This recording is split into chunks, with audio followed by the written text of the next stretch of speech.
வணக்கம். வளம் வளமாரியாவல் தங்கராஜ். மியூச்சுவல் ஃபண்ட்ஸை பற்றி நம்ம சேனலில் நிறைய வீடியோஸ் போஸ்ட் பண்ணியிருக்கோங்க.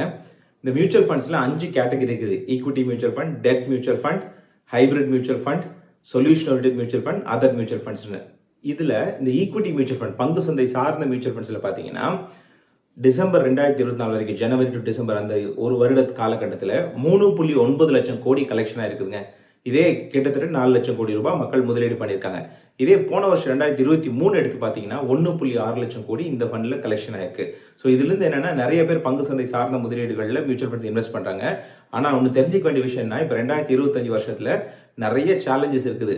லாங் டேர்ம் பங்கு சந்தை நல்லா இருக்குங்கிற முதலீடு எல்லாத்துக்கும் தெரிஞ்சா கூட ஷார்ட் டேர்மில் நிறைய அப்ஸ் அண்ட் டவுன்ஸ் வரதுக்கு வாய்ப்பு இருக்குது. அதனால உங்களுடைய மியூச்சுவல் ஃபண்ட்ஸை கவனமாக நீங்கள் முதலீடு செய்ய வேண்டியது அவசியமாக இருக்குது. எஸ்ஐபி முறை ஈஸியான முறையாக இருக்குதுங்க. லம்சம் பண்ணதாக இருந்தால் அந்த கால சூழ்நிலை பார்த்து தான் முதலீடு பண்ணணும். இந்த தகவலை தெரிந்து கொள்ள பாருங்கள். நன்றி. வளம் வளமறி.